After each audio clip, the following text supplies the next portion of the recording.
안녕하십니까. 2020년 3월 21일 새벽 모의 팩트 시작하겠습니다. 요새 여권 주변에서 양정철 민주연구원장 얘기가 굉장히 많이 나오고 있습니다. 특히 그 민주당이 비례민주당, 그러니까 더불어시민당이라고 하는 정당을 만들기로 하면서부터 양정철 민주연구원장, 그 중에서도 특히 양정철 그 원장 개인의 역할, 또 개인의 힘, 이 얘기가 굉장히 많이 나오고 있습니다. 이게 좀 역설적인 상황이긴 합니다만은 비례민주당을 만들기로 하면서 정치개혁연합에다가 부탁을 한 적이 있었죠. 민주당이. 그래서 정치개혁연합은 한왕상 전 부총리, 그 다음에 함세용 신부, 뭐 이런 사람들이 끌고 가는데 거기에 집행위원장이 하승수 집행위원장입니다. 근데 이 사람이 이제 정치개혁연합에서 이 비례민주당에, 그러니까 비례민주당의 숙주를 정치개혁연합으로 했다가 이걸 시민을 위하로 바꿨죠. 그 바꾼 과정에 이제 양정철 민주연구원장이 개입했다 하는 게 하승수 집행위원장의 주장입니다. 뭐 사실인 것으로 보입니다. 왜냐하면 양정철 민주연구원에서 사실은 2월 24일 날 자, 비례민주당을 어떻게 할 것이냐는 보고서를 만들어서 이해찬 대표 등 당 지도부에 보고를 한 것으로 되어 있죠. 그리고 그 이후에도 여러 차례 당 지도부와 협의를 해가면서 자, 비례당을 만들 경우, 안 만들 경우 의석 분포가 어떻게 되고, 그래서 민주당은 고로 비례민주당을 만들어야 된다, 이런 결론을 내린 것으로 돼 있고, 그 다음에 2월 25일이나 6일쯤에 왜 중앙일보에 보도된 적이 있었죠. 이인영 현 원내대표, 그 다음에 홍영표 전 원내대표, 전해철 의원, 김종민 의원, 뭐 이런 사람들이 모여가지고 윤호중 사무총장 이렇게 5명이 모여서 마포 음식점에 모여서 자, 비례민주당을 어떻게 할 것이냐는 걸 협의를 했고, 그 자리에 양정철 원장은 없습니다. 그런데 제가 추정컨대 그 자리에 놓고 한 자료가 바로 2월 24일 지도부에 보고했다는 민주연구원의 비례민주당 보고서다. 이건 뭐 거의 틀림없을 것으로 보입니다. 그러면 결국 이 비례민주당을 만드는 핵심에 양정철 민주연구원장이 있다. 그런데 이게 그러면 양정철 민주연구원장의 개인적인 역할과 힘에 의해서 좌우되는 것이냐? 그건 아니라고 봅니다. 근데 일단 하승수 집행위원장이 이렇게 얘기했습니다. 자, 양정철 원장을 포함한 몇몇 소수가 의사결정을 독점하고 독주하면서 총선 자체를 위험에 빠뜨리고 있다. 이렇게 지금 주장을 했고, 양정철이야말로 적폐 중의 적폐다, 이렇게 이제 공격을 했습니다. 당원 중에도 사실 그 당원, 민주당 당원 게시판에 가면 이런저런 그 양정철 원장, 그러니까 그 비례민주당을 지금 주도하고 있으니까 동아리 정당을 줄 세워서 국회의원을 만들면 무슨 명분이 있느냐, 뭐 이런 비판이 있기도 하고, 그 다음에 원칙을 지켰다면 꼴사나운 모습은 없었을 것이다, 이런 공격도 하고요. 내가 그동안 민주당 당원이었는데 난 이번에는 비례대표는 열린민주당을 찍겠다, 이렇게 지금 심지어는 그 표현을 하는 당원들도 있다고 합니다. 뭐 당원의 다수가 어떤 것이냐, 다수야 물론 비례민주당을 지지하고 있죠. 그들은 비례민주당이라고 안 하고 그 비례연합정당이라고 그러면서 민주당도 n분의 1로 참여하는 것이다, 이렇게 믿고 있지만 실질적으로는 그렇지 않습니다. 사실상 민주당이 만들고 있는 것이죠.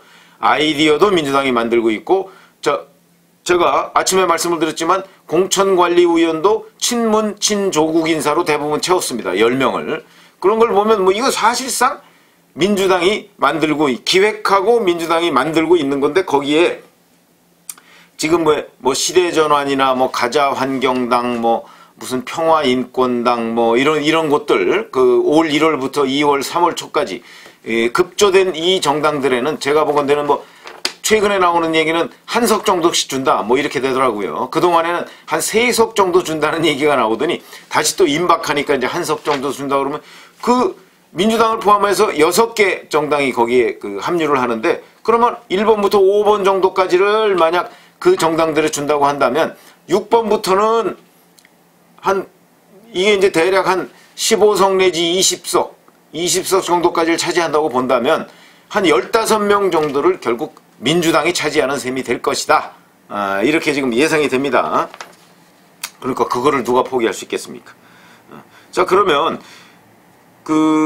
이제 또 하승수 집행위원장 이런 얘기도 합니다. 아니, 이낙연 공동선대위원장보다 양정철이 세다는 게 말이 되느냐라고 얘기를 하지만 이 대목에서 저는 어떤 생각을 하면 하승수 집행위원장이라는 사람이 정치를 잘 모르는구나 이런 생각이 듭니다. 당연히 세죠. 양정철 민주연구원장이. 이낙연 공동선대위원장보다 당연히 세죠. 그러나 이해찬 대표보다는 약하죠. 무슨 얘기냐?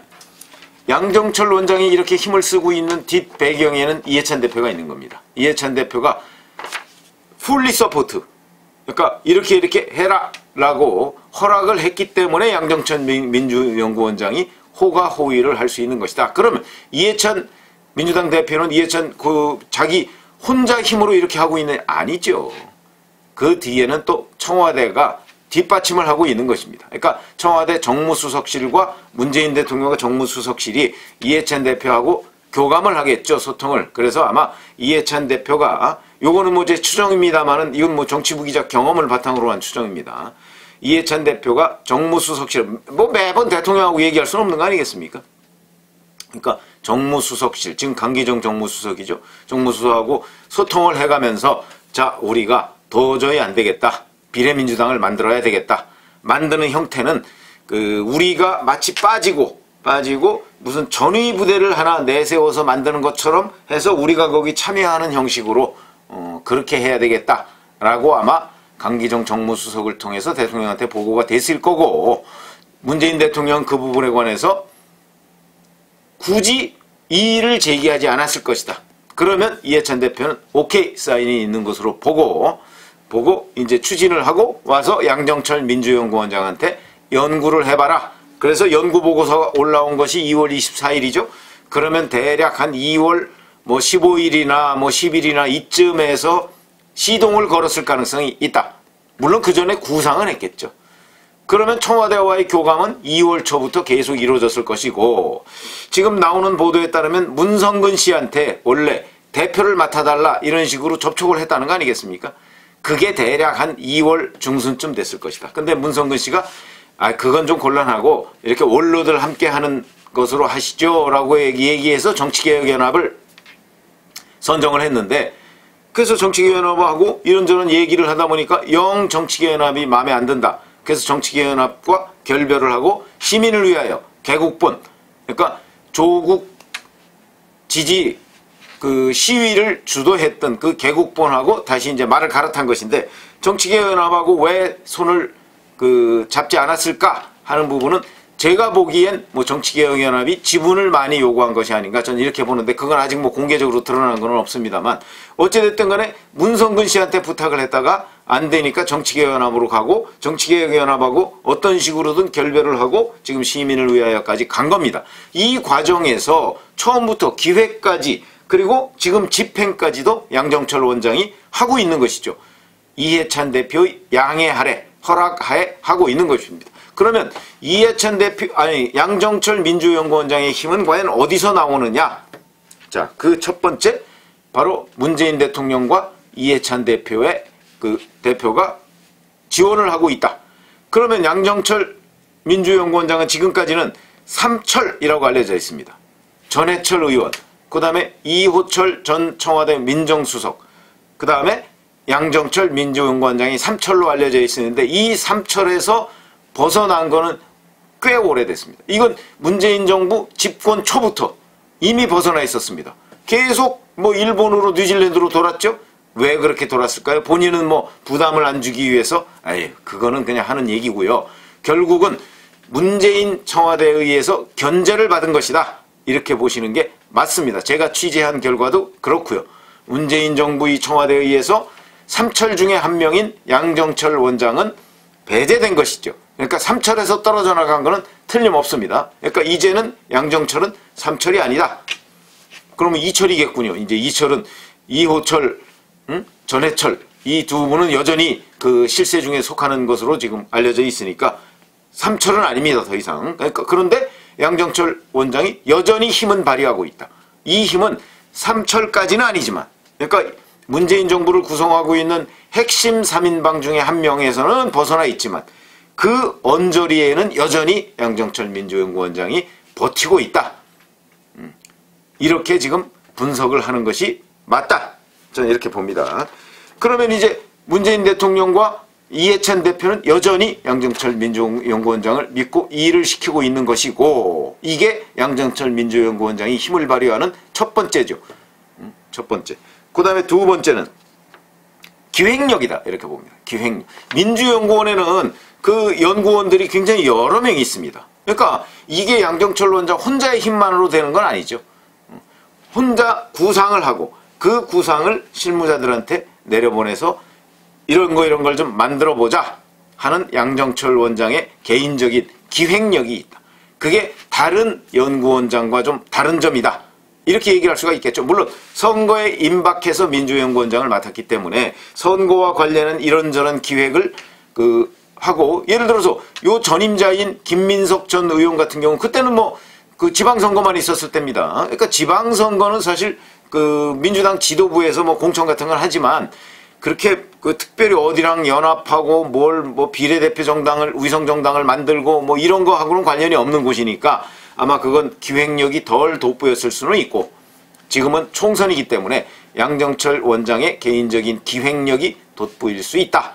그런 점에서 이 기획력이 다른 사람들보다 더 뛰어나다. 이렇게 객관적으로 평가를 할 수가 있을 것입니다. 지금 민주당 주변에서도 이런 평가들이 많이 있습니다. 그 다음에 이 기획력이 있다 이렇게 얘기할 수 있는 근거는 또 어디에 있느냐. 그거는 여론조사팀과의 유기적인 소통 능력이라고 볼 수가 있습니다. 지금 민주당에서 제가 윈지가 뭐길래 하는 유튜브를 한번 해드린 적이 있는데, 이 윈지의 실질적인 오너가 이근형 전략기획위원장입니다. 그럼 이근형 전략기획위원장은 또 누구냐? 김대중 정부 때부터 청와대에 있었고요. 노무현 정부에 들어가서 여론조사 비서관을 했습니다. 그때 양정철 원장이 노무현 정부에서 국내 언론 행정관을 하다가 비서관을 하다가 나중에는 홍보기획비서관을 했었죠. 이 여론조사 비서관과 홍보기획비서관은 다 홍보수석실 그 내에 있는 비서관들입니다. 얼마나 친했겠습니까? 그런데 지금 당에 가서 민주연구원장과 전략기획위원장으로 만났다. 그러니까 유달리 친하고, 특히 이근영 전략기획위원장은 여론조사를 담당하는 윈지 컨설팅, 윈지 코리아 컨설팅이라는 게 실질적인 오너이기 때문에 대주주죠. 현재는 대주주로 있고 얼마 전까지 거기에 대표로 있었습니다. 그러니까 그렇기 때문에 양정철 원장이 이근영 전략기획위원장과 손을 잡고 여론조사라는 것을 들고 있는 거 아닙니까? 근데 이 여론조사를 들고 있는 것이 왜 중요하냐면, 정치의 기본적인 그 의사결정은요, 여론입니다. 결국은 국민 여론 아니겠습니까? 그런데 제가 왜 중요하다고 보냐, 이 여론조사의 대부분은요 공개되는 게 아닙니다. 예를 들어서 후보 적합도 조사를 이근영 전략기획위원장이 그 대주주인 이 윈지 코리아 컨설팅에서 했는데 그거 공개 안 됩니다. 그러면 최병무기 후보 적합하냐 아니면 다른 사람이 적합하냐? 그런데 최병무기 아니라 다른 사람이 적합하다 이렇게 해도 제가 항의할 수가 없습니다. 여론조사가 그렇다는데. 그러니까 여론조사 보자, 안 보여줍니다. 이렇기 때문에 결국은 당 지도부의 의견이 여론조사라는 미명 아래 거의 100% 관철될 수밖에 없는 구조가 지금 민주당이고, 미래통합당 마찬가지입니다. 그래서 미래통합당이든 민주당이든 간에 그 여론조사 기구를 누가 장악하고 있느냐 하는 것이 굉장히 중요한데, 그런 점에서 그 양정철 원장의 기획력과 그 이근영 전략기획위원장의 여론조사 장악, 이런 것들이 함께 힘을 합쳐서 시너지 효과를 발휘하고 있는 것이다. 이렇게 보시면 되고요. 그 다음에 양정철 민주연구원장이 또 힘을 발휘할 수 있는 것은 바로 과거의 저는 후광이라고 봅니다. 무슨 얘기냐면, 과거 삼철로 소문이나 있었죠. 아직도 그렇게 알고 있는 분들이 많이 있으니까. 그렇기 때문에 양정철 민주연구원장이 여권 내에서 발언권이 굉장히 셀 수밖에 없다. 물론 지금 문재인 대통령과 이해찬 대표가 그 뒷받침을 하고 있기도 하지만 이런 것도 영향을 미칠 수밖에 없다 하는 점에서 본다면, 하승수 집행위원장이 지금 얘기하는 이낙연보다 양정철이 세다는 게 말이 되느냐? 저는 말이 된다. 그래서 엊그제 이낙연 공동선대위원장이 이 그 비례민주당 지금 만드는 일에 관해서 현재 전개가 몹시 민망하다. 어제 오늘 벌어지는 일 또한 아름답지 않은 상황이다 이렇게 얘기를 했죠. 이거는 여권 내의 기류, 핵심 기류와는 동떨어진 얘기입니다. 이거를 또 어느 분은 조금 뭐라 그럴까 자기 색채를 띠는 발언이다 이렇게 얘기를 하는데 그렇게 볼 수도 있는데 저는 그렇게 보지 않습니다. 여권 핵심들의 기류를 이낙연 선대위원장이 잘 모르는 것이다. 차별화가 아니고요. 잘 모르고 있다. 그렇기 때문에 저는 이낙연 선대위원장이 이번 서울 종로 선거에서 설령 당선이 된다 할지라도 2022년에 민주당의 대선 후보가 되지는 않을 것이다. 제가 이렇게 말씀을 드리는 이유가 바로 이런 발언들에서 나타나고 있다. 지금 현재 당의 권력의 지도를 보면 이낙연 공동선대위원장보다 양정철 민주연구원장이 센 게 맞다. 그리고 맞다 정도가 아니고 저는 당연하다. 이렇게 보고 있는 것입니다. 그래서 제가 오늘 말씀드린 내용은 양정철 민주연구원장의 힘이 어디까지이냐 하는 것에 대해서 말씀을 드렸습니다. 감사합니다.